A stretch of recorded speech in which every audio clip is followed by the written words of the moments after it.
Hello everyone, welcome back to my channel 7 Spin Manipur. Ngasi video se tasengna adam koigi thumbnail gi matung na su myam adam hapet idea le mane na khanjai ko ado ngasi se myam koigi myam koi viewers gi marakti gi haidare koigi E20 gi matangda or koi flex fuel ko si matangda samlapa koigi video masam sum sembiro habdi matangda ngasi aina sum khangjaba khara myam da share tawjarapne ada myam yang na sigo ado kana ko chinaw sing koigi gari gi maramda sum interest lebi chinaw sing gi origadi video se dum kana ga try khanjai ado koi sigi channel sida yam koi gari ga mari lena ba content jing mathang mathang puraga lakchaba channel ne aduna yam matungda koigi miss oidana ba koigi bell icon da hit tawiyo ado subscribe like and share join toksan view ko ado gari ga mari lena content pura lakda adom na miss oi ore ko dei aduna si video se mathang mathang haujala je haiba tare ko nam ahan bada koigi Zikan anowa koi BS6 ko BS6 ki gari koi phase 2 gaina smaina thang lai BS1 BS2 BS3 smaina thang la go se BS6 ko hi phase 2 gaina smaina sigi stage se yaura bane ko ado stage da koi gi gari sing jadum ubiram gani koi gi E20 aina thaba ko ado si E20 hai se kaino har kan da koi gi ethanol 20 hai bane ko ado koi gi gasoline ga koi gi ethanol ga koigi blending tawra kanda semakpa aduma makalgi keno oidini ko fuel work adoni ko jeki E20 haije aduna hawjiki anowo puthoiba gari singse ayamba koigi Indian government na haitare mogi instruction gi matung in haitare ko 2025 fogi matung manungda koigi E20 gi gari ngakta puthokadabani haidana koigi instruction ju laigre ko aduna ayamba hojik E20 ki keno ngata ayamba gari singe E20 ngata lemak keno oire ko support loi tawre ko aduna hojik E20 je Karino adagi flex fuel haije kaino adagi flex koigi fuel engine gi vehicle ko sina kai kaino habdo aduga moigi disadvantage advantage na kai kaino habdo asi video si dum thang ai sim haijarake ko to ahamda koigi flex fuel ko koigi E20 Karino adagi hojikti amuk E85 to E100 phaugi muk E20 bawba complete koigi keno tawdringe sudringe sida yamwana dum keno tawringe sida E85 adagi E100 phaugi changse yawnanabagi koigi koi transport minister hoinaga dum koi public platform da haire aduga koigi handakta jo koi inong na Delhi da koigi handakta koigi flex fuel vehicle ga ko adum bagi koi gari ga jo koi car ko hoigana ga jo koi launch tawgi da ngai ko koi dana mohoi jingina kamai tawuna habda samlapa sum Khangminarasi ko ada koi flex fuel na haise te moise koi flexible oiba haiba tar ta sena ga flexible oiba means koigi thau se koigi combine tawraga koigi ethanol se hana koigi 5% lerame aduga 95% na koigi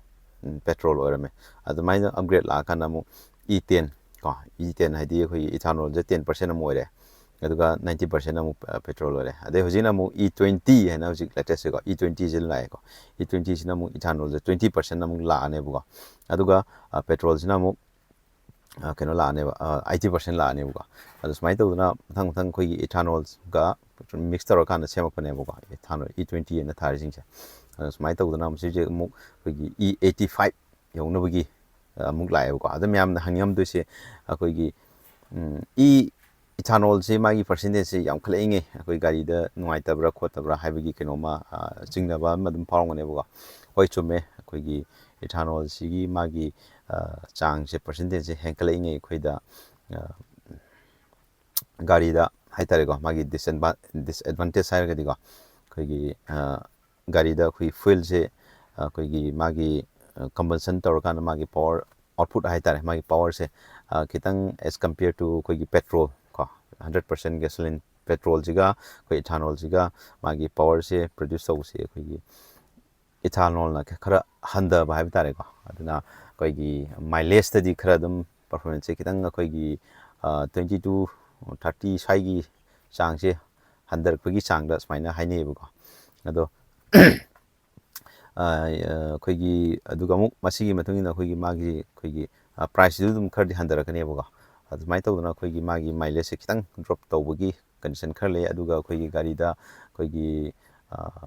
ꯑꯅꯧꯕ ꯑꯩꯈꯣꯏꯒꯤ ꯅꯧꯅ ꯄꯨꯊꯣꯔꯛꯄ ꯒꯥꯔꯤꯁꯤꯡꯗꯗꯤ ꯑꯃꯨꯛ ꯉꯁꯥꯏꯒꯤ ꯍꯥꯏꯔꯤꯕ ꯃꯥꯒꯤ flax ꯋꯤꯜꯁꯦ ꯁꯤꯖꯤꯟꯅꯕ ꯌꯥꯅꯕꯒꯤꯗꯃꯛꯇ ꯑꯩꯈꯣꯏ ꯇꯦꯛꯅꯣꯂꯣꯖꯤꯀꯣ ꯃꯌꯥꯝ ꯑꯃ ꯍꯥꯞꯆꯤꯜꯂꯛꯄ ꯑꯗꯒꯤ ꯃꯥꯒꯤ ꯏꯟꯖꯤꯟꯗ ꯀꯩꯗ ꯑꯩꯈꯣꯏꯒꯤ ꯄꯤꯁꯇꯟꯗ ꯃꯣꯏꯒꯤ ꯊꯥꯎꯒꯤ ꯄꯥꯏꯞꯂꯥꯏꯟꯗ ꯀꯩꯗ ꯈꯔ ꯃꯣꯏꯅ ꯍꯥꯞꯆꯤꯜꯂꯒ ꯑꯩꯈꯣꯏꯒꯤ ꯀꯣꯔꯣꯖꯟꯁꯦ ꯁꯤ ꯄ꯭ꯔꯨꯐ ꯑꯣꯏꯅꯕꯒꯤꯗꯃꯛꯇ ꯈꯔ ꯃꯣꯏꯅ ꯁꯦꯝꯃꯛꯄ ꯌꯥꯕꯒꯤ ꯀꯩꯅꯣꯝꯃ ꯂꯩꯌꯦꯕꯀꯣ ꯑꯗꯨꯅ ꯃꯔꯝ ꯑꯣꯏꯔꯀꯥꯟꯗ ꯍꯥꯏꯔꯤꯕ ꯑꯩꯈꯣꯏꯒꯤ ꯗꯤꯁꯑꯦꯗꯚꯥꯟꯇꯦꯖ ꯍꯥꯏꯇꯥꯔꯦꯀꯣ ꯁꯨꯝꯕ ꯈꯔ ꯂꯩ ꯑꯗꯨꯒ ꯑꯃꯨꯛ ꯃꯥꯒꯤ ꯑꯦꯗꯚꯥꯟꯇꯦꯖ ꯔꯣꯝꯗ ꯂꯥꯛꯑꯒꯗꯤ ꯍꯥꯏꯔꯤꯕ ꯒꯥꯔꯤꯁꯤ ꯃꯥꯁꯤ ꯑꯩꯈꯣꯏꯒꯤ ꯀꯝꯕꯁꯟ ꯇꯧꯕ ꯃꯇꯝꯗ ꯑꯩꯈꯣꯏꯒꯤ ꯏꯃꯤꯁꯟꯁꯦ ꯑꯗꯨꯛꯀꯤ ꯃꯇꯤꯛ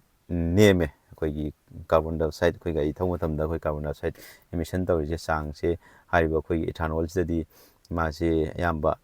ꯌꯥꯝ ꯅꯦꯝꯃꯦ ꯍꯥꯏꯗ ꯍꯥꯟꯅ ꯑꯩꯈꯣꯏꯒꯤ ꯂꯩꯔꯤꯕ ꯒꯥꯔꯤꯁꯤꯗꯒꯤ ꯑꯩꯈꯣꯏꯒꯤ 20-30% ꯆꯥꯡꯁꯦ ꯍꯟꯊꯔꯒ ꯑꯩꯈꯣꯏꯒꯤ ꯏꯃꯤꯁꯟꯁꯦ ꯑꯗꯨꯅ ꯏꯟꯚꯥꯏꯔꯣꯟꯃꯦꯟꯗ ꯑꯩꯈꯣꯏꯒꯤ ꯌꯥꯝꯅ ꯀꯥꯟꯅꯕ ꯑꯗꯨꯝꯕ ꯃꯈꯜꯒꯤ ꯑꯩꯈꯣꯏꯒꯤ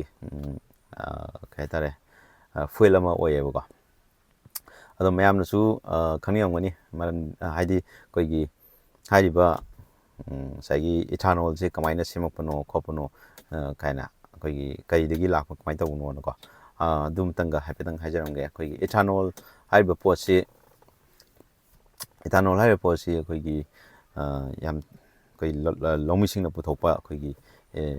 ꯆꯨ ꯑꯗꯒꯤ ꯑꯩꯈꯣꯏ ꯆꯨꯖꯥꯛꯀꯣ ꯑꯗꯒꯤ ꯑꯩꯈꯣꯏꯒꯤ ꯃꯣꯏꯒꯤ ꯋꯦꯁ ꯃꯦꯇꯔꯤꯌꯦꯜꯁꯤꯡꯗꯒꯤ ꯄꯨꯊꯣꯛꯄ ꯑꯩꯈꯣꯏꯒꯤ ꯉꯁꯥꯏꯒꯤ ꯐꯔꯃꯦꯟꯇꯦꯠ ꯇꯧꯔꯒ ꯑꯗꯨꯗꯒꯤ ꯄꯨꯊꯣꯔꯛꯄ ꯃꯥꯒꯤ ꯑꯜꯀꯣꯍꯣꯜ ꯍꯥꯏꯇꯥꯔꯦꯀꯣ ꯑꯩꯈꯣꯏꯒꯤ ꯐꯔꯃꯦꯟꯇꯦꯠ ꯑꯩꯈꯣꯏꯒꯤ ꯑꯜꯀꯣꯍꯣꯜ ꯇꯥꯏꯞ ꯍꯥꯏꯇꯥꯔꯦ ꯁꯤꯅ ꯑꯩꯈꯣꯏꯒꯤ ꯐꯨꯦꯜ ꯑꯣꯏꯅ ꯁꯤꯖꯤꯟꯅꯕꯅꯦꯕꯀꯣ ꯑꯗꯨꯅ ꯁꯤꯒꯤꯁꯤ ꯍꯥꯟꯅ ꯑꯩꯈꯣই ꯏꯟꯗꯤꯌꯥ ꯁꯔꯀꯥꯔꯅ ꯇꯧꯔꯤꯁꯦ ꯃꯄꯥꯟ ꯂꯝꯗꯒꯤ ꯑꯩꯈꯣꯏ ꯀ꯭ꯔꯨꯗ ꯑꯣꯏꯜ ꯃꯌꯥꯝ ꯍꯥꯏꯇꯥꯔꯦꯀꯣ ꯁꯤ ꯃꯄꯥꯟ ꯂꯝꯗꯒꯤ ꯁꯨꯝ ꯄꯨꯁꯜꯂꯒ ꯁꯤꯖꯤꯟꯅꯔꯝꯕꯅꯦꯕꯀꯣ ꯑꯗꯣ ꯍꯧꯖꯤꯛꯇꯤ ꯁꯨꯃꯥꯏꯅ ꯑꯩꯈꯣꯏꯒꯤ ꯏꯊꯥꯅꯣꯜꯁꯦ ꯑꯩꯈꯣꯏꯒꯤ ꯀꯟꯇ꯭ꯔꯤꯗ ꯑꯗꯨꯝ ꯑꯩꯈꯣꯏ ꯂꯩꯕꯥꯛꯁꯦ ꯁꯦꯝꯖꯔꯒ ꯁꯨꯃꯥꯏꯅ ꯇꯧꯔꯒ ꯑꯩꯈꯣꯏꯒꯤ ꯄꯦꯇ꯭ꯔꯣꯜꯗ ꯑꯩꯈꯣꯏꯒꯤ ꯃꯤꯛꯁꯑꯞ ꯇꯧꯔꯒ ꯁꯤꯖꯤꯟꯅꯔꯒꯗꯤ ꯑꯩꯈꯣꯏ ꯃꯄꯥꯟ ꯂꯝꯗꯒꯤ ꯄꯨꯁꯜꯂꯛꯏꯕ ꯑꯩꯈꯣꯏꯒꯤ ꯒ꯭ꯌꯥꯁꯣꯂꯤꯟ ꯀꯣ ꯑꯩꯈꯣꯏꯒꯤ ꯃꯥꯒꯤ ꯄꯦꯇ꯭ꯔꯣꯜ ꯑꯩꯈꯣꯏ ꯀ꯭ꯔꯨꯗ ꯑꯣꯏꯜꯁꯤ ꯈꯔ ꯃꯈꯩꯗꯤ ꯑꯩꯈꯣꯏꯒꯤ ꯁꯦꯐ ꯇꯧꯋꯤꯗꯅꯀꯣ ꯑꯗꯣ ꯄꯩꯁꯥꯁꯨ ꯁꯦꯐ ꯑꯣꯏꯔꯦ ꯑꯗꯨꯒꯤ ꯃꯊꯛꯇ ꯑꯃꯨꯛ ꯑꯩꯈꯣꯏꯒꯤ ꯏꯟꯗꯤꯌꯟ ꯏꯀꯣꯅꯣꯃꯤ ꯍꯥꯏꯇꯥꯔꯦꯀꯣ ꯑꯩꯈꯣꯏꯒꯤ ꯐꯥꯔꯃꯔꯁꯤꯡꯒꯤꯗꯃꯛꯇ ꯃꯈꯣꯏꯗꯁꯨ ꯑꯩꯈꯣꯏꯒꯤ ꯌꯥꯝꯅ ꯑꯆꯧꯕ ꯑꯩꯈꯣꯏꯒꯤ ꯁꯦꯟꯃꯤꯠꯂꯣꯟꯗ ꯑꯩꯈꯣꯏ ꯃꯇꯦꯡ ꯑꯃ ꯑꯣꯏꯔꯛꯄ ꯍꯥꯏꯕ ꯇꯥꯔꯦ ꯑꯗꯨꯅ ꯁꯤꯒꯨꯝꯕ ꯑꯩꯈꯣꯏꯒꯤ ꯀꯥꯟꯅꯔꯕ ꯑꯩꯈꯣꯏꯒꯤ ꯏꯊꯥꯅꯣꯜꯁꯦ ꯁꯤꯁꯤꯅ ꯑꯩꯈꯣꯏꯒꯤ ꯒꯥꯔꯤꯁꯤꯡꯗ ꯑꯃꯗꯤ ꯑꯩꯈꯣꯏꯒꯤ ꯀꯩꯅꯣꯗ ꯐ꯭ꯌꯨꯆꯔꯒꯤ ꯑꯩꯈꯣꯏꯒꯤ ꯐ꯭ꯌꯨꯦꯜꯗ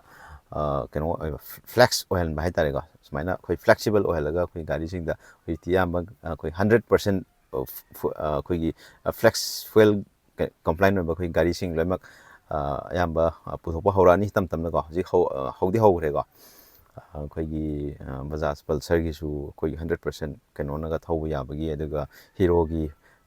ꯁ꯭ꯄ꯭ꯂꯦꯟꯗꯔ ꯄ꯭ꯂꯁ ꯀꯥꯏꯅꯀꯣ ꯁꯨꯃꯥꯏꯅ ꯒꯥꯔꯤ ꯈꯔ ꯍꯟꯗꯛ ꯒꯥꯔꯤ ꯃꯆꯥꯗꯁꯨ ꯄꯨꯊꯣꯛꯈ꯭ꯔꯦ ꯑꯗꯨꯒ ꯑꯩꯈꯣꯏ ꯃꯥꯔꯨꯇꯤ ꯋꯦꯒꯅꯥꯔꯗꯁꯨ ꯑꯩꯈꯣꯏ ꯀꯩꯅꯣ ꯇꯧꯈ꯭ꯔꯦꯀꯣ ꯑꯗꯨꯅ ꯁꯨꯝꯕ ꯑꯩꯈꯣꯏꯒꯤ ꯌꯥꯝꯅ ꯑꯩꯈꯣꯏ ꯀꯥꯟꯅꯕ ꯃꯈꯜꯒꯤ ꯑꯗꯨꯝꯕ ꯐꯨꯦꯜ ꯇꯥꯏꯞ ꯍꯥꯏꯇꯥꯔꯦꯀꯣ ꯐ꯭ꯂꯦꯛꯁ ꯐꯨꯦꯜꯁꯦ ꯑꯗꯣ ꯃꯌꯥꯝ ꯁꯤꯒꯤ ꯑꯩꯈꯣꯏꯒꯤ ꯚꯤꯗꯤꯑꯣꯁꯤ ꯌꯦꯡꯕꯤꯔꯤꯕ ꯏꯆꯤꯟ ꯏꯅꯥꯎꯁꯤꯡꯅ ꯍꯥꯏꯔꯤꯕ ꯉꯁꯤꯒꯤ ꯚꯤꯗꯤꯑꯣꯁꯤꯗ ꯑꯩꯈꯣꯏꯒꯤ ꯁꯝꯂꯞꯄ ꯑꯩꯈꯣꯏꯒꯤ ꯐ꯭ꯂꯦꯛꯁ ꯐꯨꯦꯜ ꯍꯥꯏꯕꯁꯤ ꯀꯔꯤꯅꯣ ꯑꯗꯩ ꯃꯥꯒꯤ ꯑꯦꯗꯚꯥꯟꯇꯦꯖꯅ ꯀꯔꯤꯅꯣ ꯃꯥꯒꯤ ꯗꯤꯁꯑꯦꯗꯚꯥꯟꯇꯦꯖꯅ ꯀꯔꯤꯅꯣ ꯍꯥꯏꯕꯁꯤ ꯃꯌꯥꯝꯗ ꯁꯝꯂꯞꯄ ꯈꯪꯍꯟꯖꯈ꯭ꯔꯦ ꯑꯗꯣ ꯃꯌꯥꯝ ꯚꯤꯗꯤꯑꯣꯁꯤ ꯌꯦꯡꯕꯗ ꯈꯤꯇꯪ ꯀꯥꯟꯅꯩ ꯍꯥꯏꯅ ꯈꯟꯕꯤꯔꯒꯗꯤ ꯃꯌꯥꯝ ꯆꯦꯅꯦꯜ ꯑꯁꯤ ꯅꯨꯡꯁꯤꯕꯤꯗꯨꯅ ꯁꯕꯁꯀ꯭ꯔꯥꯏꯕ ꯂꯥꯏꯛ ꯑꯦꯟ ꯁꯤꯌꯔ ꯇꯧꯁꯟꯕꯤꯌꯨ ꯑꯩꯈꯣꯏꯒꯤ ꯃꯇꯨꯡꯗ ꯑꯃꯨꯛ ꯑꯞꯂꯣꯗ ꯇꯧꯔꯛꯄꯗ ꯃꯌꯥꯝꯒꯤ ꯂꯥꯏꯛꯇꯨꯅ ꯑꯩꯉꯣꯟꯗ ꯊꯧꯅꯥ ꯑꯃ ꯑꯣꯏꯔꯒ ꯍꯦꯟꯅ ꯑꯩꯈꯣꯏ ꯒꯥꯔꯤꯒꯤ ꯃꯔꯝꯗ ꯑꯩꯈꯣꯏ ꯚꯤꯗꯤꯑꯣ ꯁꯨꯝ ꯊꯥꯒꯠꯄ ꯉꯝꯕ ꯁꯨꯝ ꯑꯣꯏꯖꯒꯦꯅ ꯑꯩ ꯁꯥꯏꯠꯇꯒꯤ ꯍꯥꯏꯖꯔꯤꯀꯣ ꯑꯗꯣ ꯃꯌꯥꯝ ꯉꯁꯤꯒꯤꯗꯤ ꯚꯤꯗꯤꯑꯣꯁꯦ ꯁ꯭ꯋꯥꯏ ꯁꯨꯝ ꯂꯣꯏꯁꯤꯟꯖꯔꯒꯦ ꯃꯌꯥꯝ